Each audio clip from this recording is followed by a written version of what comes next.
नमस्कार, स्वागत है आपका ईटी नाउ स्वदेश के शो टैक्स मंत्रा पर। और इस हफ्ते हम बात करने वाले हैं कि जो बजट में टैक्स से जुड़े हुए ऐलान हुए हैं उसका आप पर क्या असर होगा। तमाम ऐलान जो बजट में हुए हैं उसका विश्लेषण करेंगे। हमारे साथ मौजूद है देश के जाने माने टैक्स एक्सपर्ट बलवंत जैन जी। बहुत बहुत शुक्रिया बलवंत जी हमारे स्टूडियो में आने के लिए। सर, मैं शुरुआत बजट के प्रस्तावों का लोगों पर क्या असर हुआ है उसी से करूंगा। सबसे महत्वपूर्ण जिसकी चर्चा चल रही है कि सॉवरेन गोल्ड बॉन्ड जो है एसजीबी, उस पर अब टैक्स देना होगा। तो हमारे दर्शकों को आप बताइए किसे टैक्स देना होगा, कितना देना होगा, कैसे देना होगा। देखिए अनुराग जी, ऐसा है, अभी तक तो जो सॉवरेन गोल्ड बॉन्ड थे उस पे 5 साल कंप्लीट होने के बाद में, मतलब सॉवरेन गोल्ड बॉन्ड इश्यू होने के 5 साल बाद में आप आरबीआई से रिडीम करवा सकते हो और उसका टेन्योर 8 साल का है। तो 5 साल के बाद में आप रिडीम करवाए तो आप भले मार्केट से खरीदा है, आप इनिशियल सब्सक्राइबर है, वो जो रिडीम्शन है वो ट्रांसफ़र नहीं माना जाता था और ट्रांसफ़र नहीं माना जाएगा तो जाता तो कोई कैपिटल गेन नहीं लगता था और ये सिर्फ इंडिविजुअल के लिए एप्लीकेबल था, एचयूएफ और ट्रस्ट के लिए नहीं है।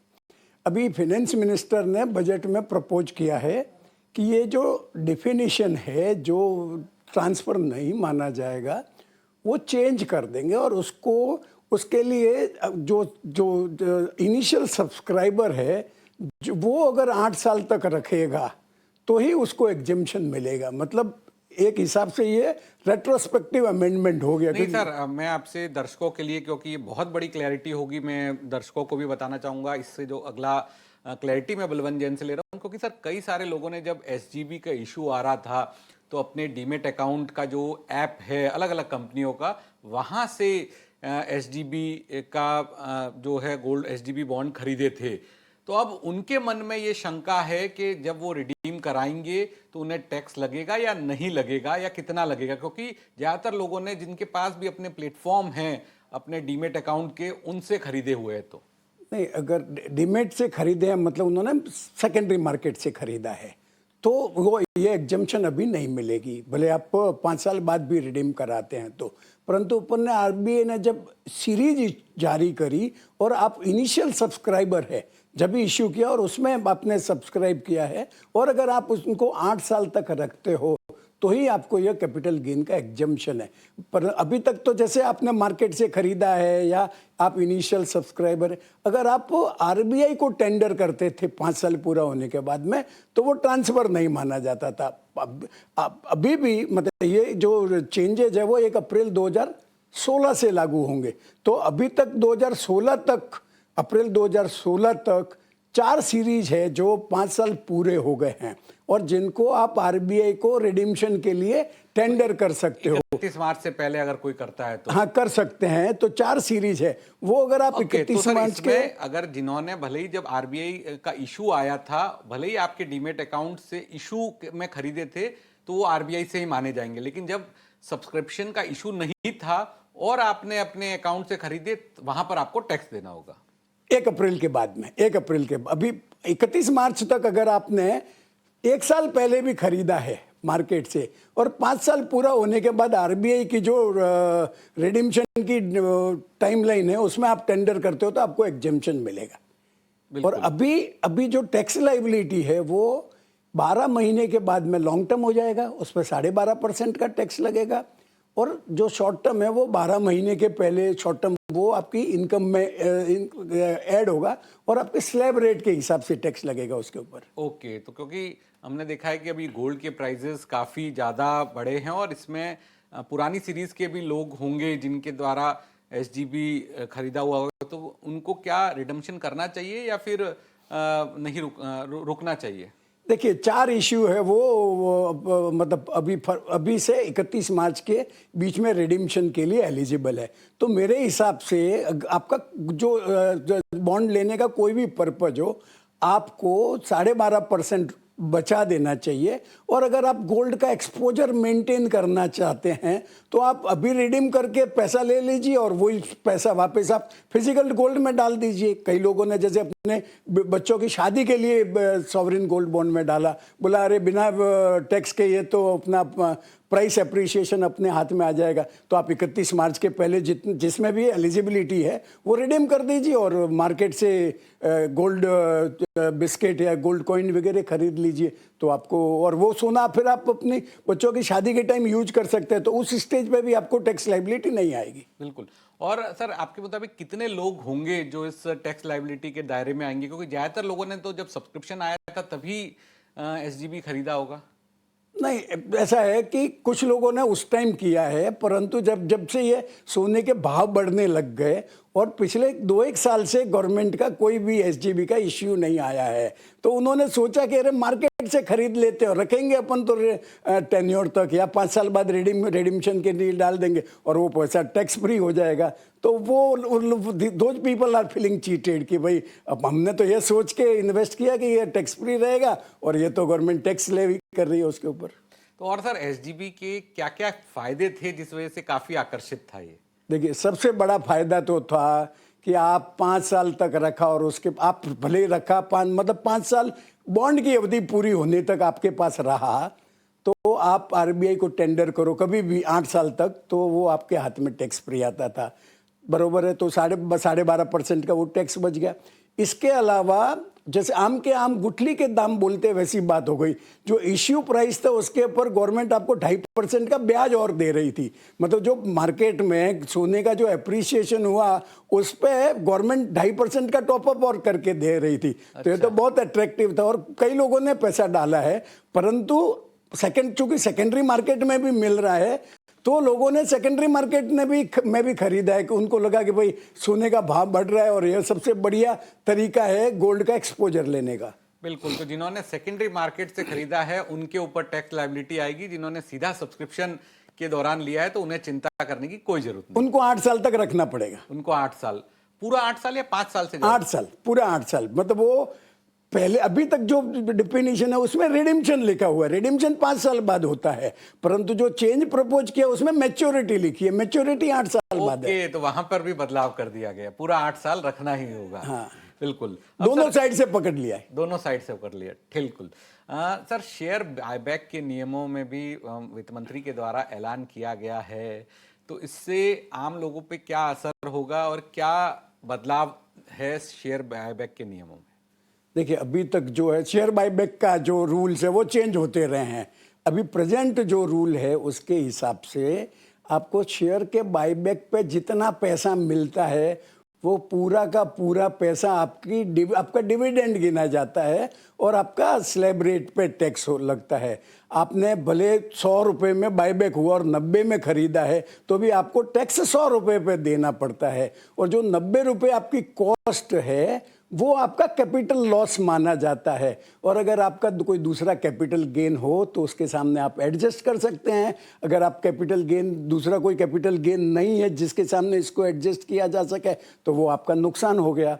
तो अभी जो फाइनेंस मिनिस्टर ने प्रपोज किया है कि ये जो वापस कैपिटल गेन माना जाएगा, मतलब आपकी जो परचेज कॉस्ट है और जो बायबैक प्राइस है उसका डिफरेंस ही कैपिटल गेन माना जाएगा। मतलब इसी केस में 100 और 90 के बीच में जो 10 रुपये का डिफरेंस है, 10 रुपये पे ही आपको टैक्स भरना पड़ेगा, डिपेंडिंग ऑन कि आपका लॉन्ग टर्म है या शॉर्ट टर्म है। मतलब लिस्टेड शेयर है तो 12 महीने बाद लॉन्ग टर्म हो जाता है, नॉन लिस्टेड है तो 24 महीने बाद हो जाता है। बिल्कुल बिल्कुल। तो सर इसका असर मतलब रिटेल निवेशकों पे ज्यादा पड़ेगा या प्रमोटर्स पे पड़ेगा, वहां भी कोई क्लासिफिकेशन है? देखिए, प्रमोटर के लिए तो वैसा का वैसा ही रख दिया है। मतलब जो रिटेल इन्वेस्टर को चूंकि डिफरेंस पे ही टैक्स भरना है तो रिटेल इन्वेस्टर के लिए फायदा हुआ है। प्रमोटर है उनको एक अलग से एक्स्ट्रा टैक्स देना पड़ेगा। मतलब उनको जैसा कंपनीज है तो कंपनीज की जो रेट ऑफ टैक्स है बायबैक में टेंडर करने वाली, और इंडिविजुअल है तो उनको भी वापस कुल मिला के 30%, अगर प्रमोटर है तो 30% उनको लगेगा, पर जो नॉन प्रमोटर है उनको डिफरेंस पे पैसा लगेगा। मतलब डिफरेंस पे जो आपने शेयर खरीदा था और बायबैक किया उसकी जो बीच का अंतर है वो आपका कैपिटल गेन माना जाएगा। प्रमोटर को भी एक तो वो टैक्स लग जाएगा। अच्छा, और उनको दूसरा डबल एक टैक्स। एडिशनल टैक्स और है कि अगर आप प्रमोटर हो तो आपको इतना % एक्स्ट्रा पेमेंट करना पड़ेगा। बिल्कुल। अगली सर चीज जो बजट में वित्त मंत्री के द्वारा ऐलान की गई कि टैक्स फाइलिंग में कुछ रियायत दी गई है, तो उससे आम टैक्स पेयर्स को क्या फायदा होगा? देखिए ऐसा है, टैक्स फाइलिंग की जो ड्यू डेट है वो आज की तारीख में 3 ड्यू डेट है। एक तो जो फॉर्म 1 और 2, 3, 4 जो भी जिनके अकाउंट्स ऑडिट नहीं होते हैं उनकी 31 जुलाई है, और जो ऑडिट होती है उनके 31 अक्टूबर, और जिनका ट्रांसफर प्राइसिंग एप्लीकेबल है उनकी 30 नवंबर है।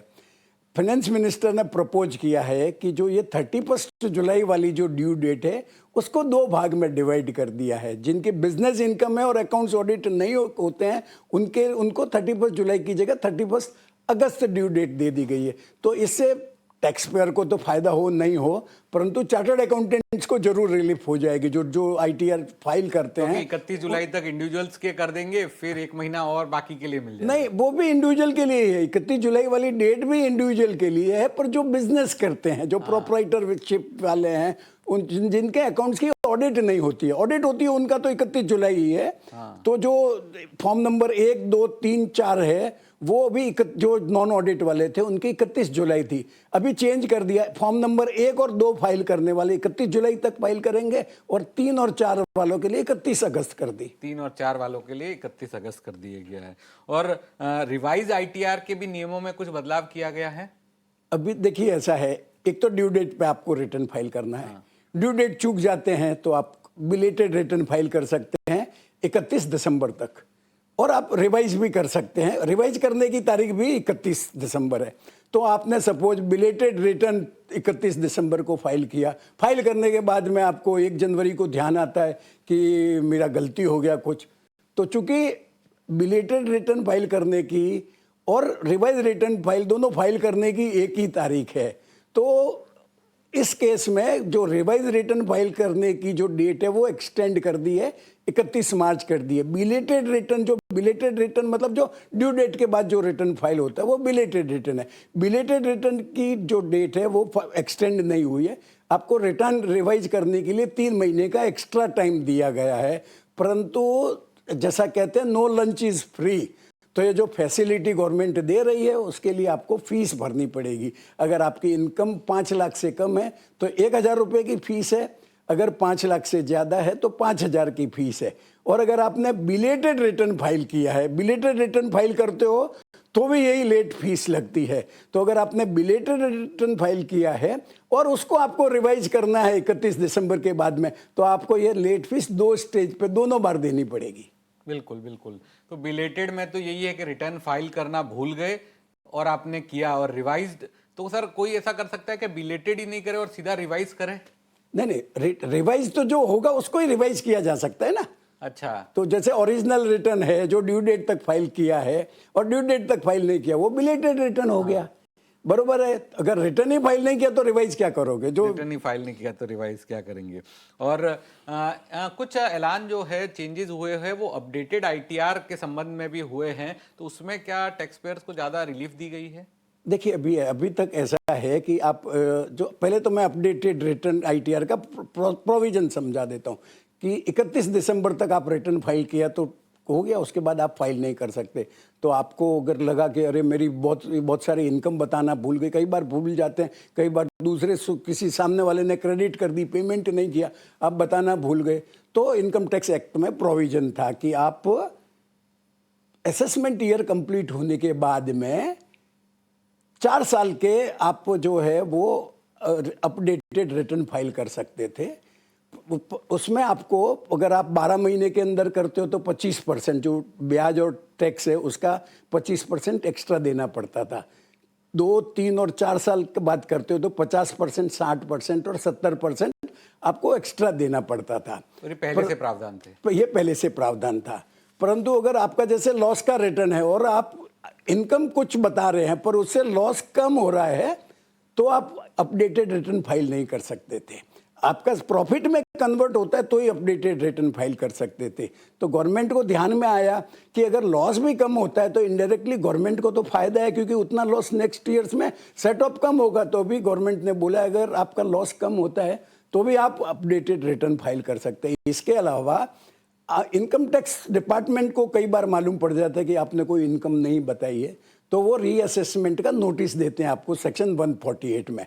तो अभी तक जो प्रोविजन था कि एक बार आपका कोई रीअसेसमेंट का नोटिस आ गया तो आप अपडेटेड आईटीआर फाइल नहीं कर सकते। अभी जो प्रपोजल है उसमें ऐसे केस में अगर आपको नोटिस आ गया कि इनकम टैक्स से कि भाई आपका कोई रिटर्न नहीं, इनकम नहीं बताया आपने, तो आप रिटर्न फाइल करो, तो उनको भी ये फैसिलिटी दे दी गई है। उनको 10% और एक्स्ट्रा देना पड़ेगा। एक तरह से राहत दी गई है। अब राहत दी गई है पर फ्री में नहीं है। इसके लिए आपको 25% की जगह 35%, 50 की जगह 60, 70 की जगह ऐसा ज्यादा 10% और एक्स्ट्रा टैक्स भरना पड़ेगा। टैक्स ठीक है ना सर, नोटिस की जो हेडक है उससे अच्छा थोड़ा हाँ, आपको लगता है कि आप चोरी करते हुए पकड़े गए हैं, तुरंत कन्फेस कर दो तो ज्यादा सजा नहीं मिलेगी। लेकिन अपडेटेड रिटर्न सर वो क्या बोलते हैं, रिवाइज आईटीआर के 31 मार्च के बाद ही मुमकिन है। 31 मार्च के बाद ही मुमकिन है, मतलब वो उस साल का, पर पुराने वाले साल के तो भर सकते हैं ना आप, 4 साल के एक साथ भर सकते हैं। परंतु जैसे आपने 2025 वाला 24-25 वाला जो अपडेटेड आईटीआर है वो आप 1 अप्रैल के बाद में भर सकते हैं। हाँ, एक और चीज बलवंत जी मैं आपसे समझना चाहता था कि एनआरआई से अगर आप प्रॉपर्टी खरीदते हैं तो उसमें क्या टीडीएस से जुड़े हुए नियमों में राहत दी गई है, और कितनी राहत दी गई, उससे प्रॉपर्टी खरीदने वालों को क्या फायदा होगा? ऐसा है अनुराग जी, राहत प्रोसीजरल दी गई है। मतलब जैसे आप रेसिडेंट से प्रॉपर्टी खरीदते हैं तो आपको 1% का टीडीएस काटना पड़ता है, और दोनों का पैन नंबर कोट करके आप 26 क्यू भी है वो आप रिटर्न कम चालान है वो भर सकते हैं।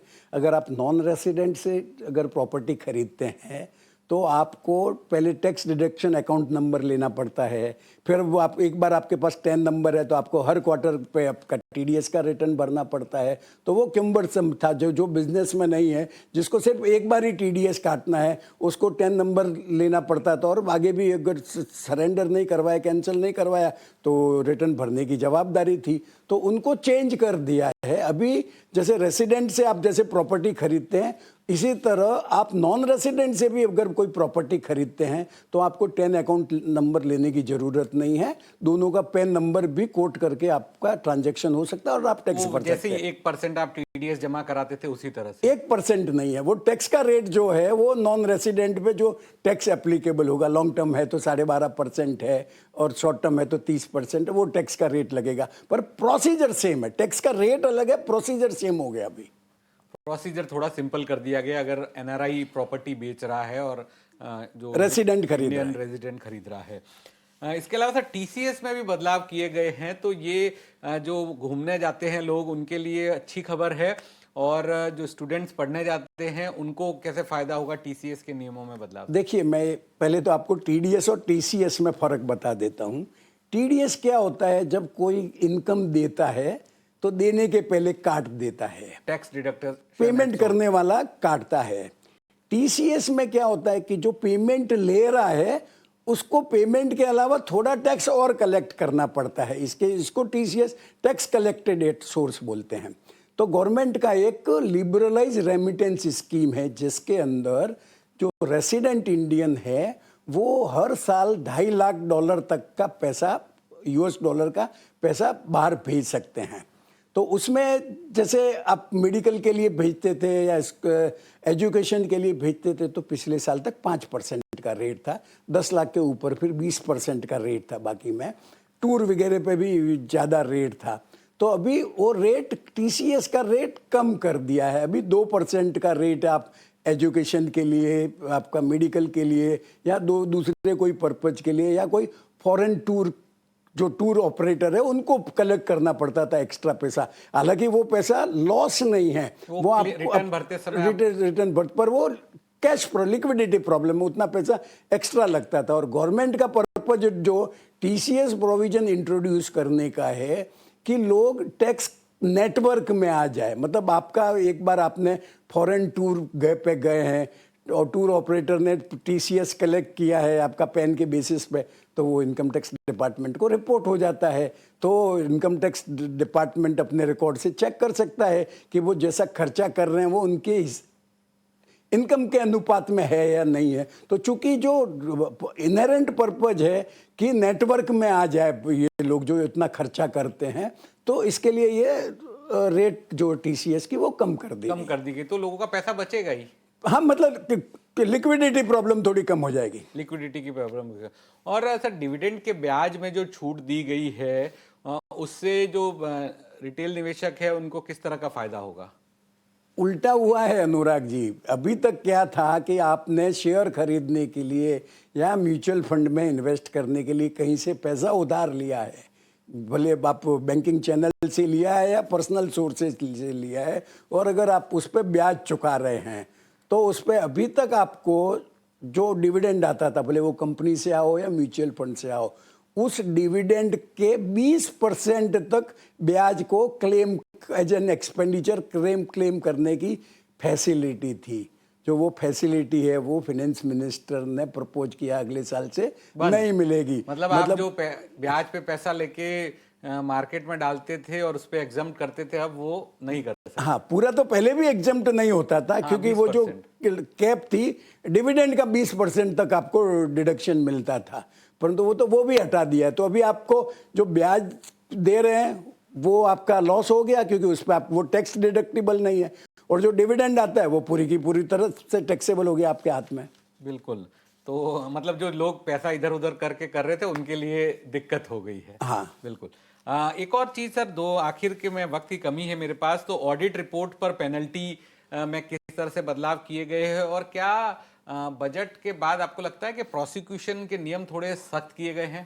देखिए, अभी तक ऐसा था कि आप जो टैक्स ऑडिट करवाते हैं या ट्रांसफर प्राइसिंग की ऑडिट रिपोर्ट वगैरह लेते हैं तो आप पे पेनल्टी लगती थी। मतलब जो टैक्स ऑडिट की जो पेनल्टी है वो 0.5% ऑफ टर्नओवर सब्जेक्ट टू ज़्यादा से ज़्यादा 1.5 लाख था, और उस पर 1 लाख रुपया जो टैक्स अपना ट्रांसफर प्राइसिंग का, उसमें ऐसा था कि टैक्स पेयर को पेनल्टी का नोटिस दिया जाता था, उसको बोला जाता था भैया तुम रीजन बताओ, और अगर जेन्युइन रीजन हो तो वो पेनल्टी प्रोसीडिंग्स ड्रॉप हो जाती थी।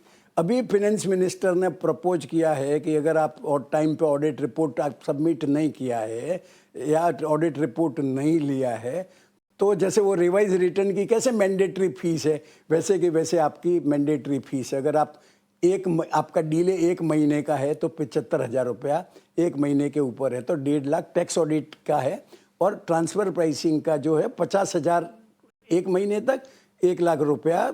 मतलब आपका अगर ऑडिट रिपोर्ट लेने में 1 दिन का भी डीले हो गया तो आपका 75,000 का चूना सीधा लग गया। बिल्कुल, लेकिन सर प्रोसिक्यूशन को फाइन में बदल दिया है। नहीं, प्रोसिक्यूशन का ऐसा है कि जो इनकम टैक्स एक्ट में कहीं पे रिगरस इम्प्रिजन, सश्रम कारावास की सजा है, तो वो सश्रम कारावास को सिंपल इम्प्रिजनमेंट में लोगों के लिए तो अच्छा ही है, जिसको डर लगता है कारावास से वो फाइन भर के छूट जाएगा। नहीं नहीं, फाइन नहीं, जो सश्रम कारावास है, रिगरस इम्प्रिजनमेंट है, उसकी जगह सिंपल इम्प्रिजनमेंट कर दिया है। और प्रोविजन और चेंज किए हैं कि भाई मैक्सिमम जो प्रोसिक्यूशन है वो 2 साल तक हो सकता है, और जो जज है, कोर्ट है, उनको डिस्क्रेशन रहेगा कि वो इम्प्रिजनमेंट की जगह सिर्फ फाइन लगा के छोड़ दे उनको, वो भी रहेगा। सर आखिर सवाल होगा सर मेरा आपसे, मोटर जो एक्सीडेंट का मुआवजा होता है जो ऑम्बुड्समैन के साथ द्वारा अवार्ड दिया जाता है वो अब एक तरह से टैक्स फ्री होगा। ऐसा नहीं, मोटर क्लेम नहीं कि मेरा एक्सीडेंट हो गया और एक्सीडेंट में डेथ हो गई और उसका इंश्योरेंस कंपनी से क्लेम मिला, वो उस पर तो जो आप इनकम होगी वो टैक्सेबल होगी, लेकिन जो ट्रिब्यूनल के द्वारा अवार्ड दिया जाएगा वो पूरी तरह से टैक्स फ्री होगा। नहीं नहीं, ऐसा है कि आपका एक्सीडेंट होने की वजह से, डेथ से, परमानेंट डिसेबिलिटी या कोई भी कारण से आपको जो क्लेम मिलता था वो तो पहले भी एग्जाम था, परंतु कई बार क्या है कि जो क्लेमेंट है वो अपील करते थे कि हमको कम मिला है, तो बाद में फिर वो या फिर जो जिसको पेमेंट करना, इंश्योरेंस कंपनी डीले से पेमेंट करती थी और साथ में इंटरेस्ट भी दे देती थी, क्योंकि ऑर्डर में रहता है इतना कंपनसेशन है, इतना परसेंट के हिसाब से इंटरेस्ट है, तो इंटरेस्ट पे टीडीएस लगता था और इंटरेस्ट टैक्सेबल था। तो अभी जो अमेंडमेंट प्रपोज किया है उसके हिसाब से अगर आपको इंटरेस्ट इंडिविजुअल और लीगल हेयर को मिलता है तो वो टैक्स फ्री है, पर अगर कोई किसी दूसरे को मिलता है तो वो टैक्स फ्री नहीं है। मतलब जो इंटरेस्ट का जो पेमेंट इंडिविजुअल को या के लीगल हेयर को उनकी डेथ के बाद में टैक्स फ्री होगा और उसके ऊपर टीडीएस भी नहीं कटेगा। नहीं तो 50,000 रुपये से ऊपर तक का इंटरेस्ट का पेमेंट होता था तो उसमें टीडीएस कटता था। बाकी जो केसेज है जो इसमें इंडिविजुअल और लीगल हेयर कवर नहीं होते हैं वहाँ पे अभी भी 50,000 के ऊपर है वो टीडीएस कटता रहेगा। बिल्कुल, बहुत बहुत शुक्रिया बलवंत जी। बजट 2026 के टैक्स से जुड़े हुए तमाम चेंजेस थे, तमाम जो प्रावधान है जो आप पर असर डालेंगे, आपकी कमाई पर असर डालेंगे, आपकी टैक्स लाइबिलिटी पर असर डालेंगे, वो बहुत ही सिंपल भाषा में बलवंत जी ने हमें बताए। जहां एसजीबी की बात हो, फिर आईटीआर के अंदर किस तरह के चेंजेस हो, ऑडिट रिपोर्ट पर पेनल्टी हो, शेयर बायबैक पर टैक्स हो, ये सारी बातें बलवंत जी ने हमें बहुत ही आसान तरीके से बताई। तो टैक्स मंत्रा के इस एपिसोड में इतना ही, लेकिन बाकी खबरों के लिए आप बने रहिए ईटी नाउ स्वदेश के साथ।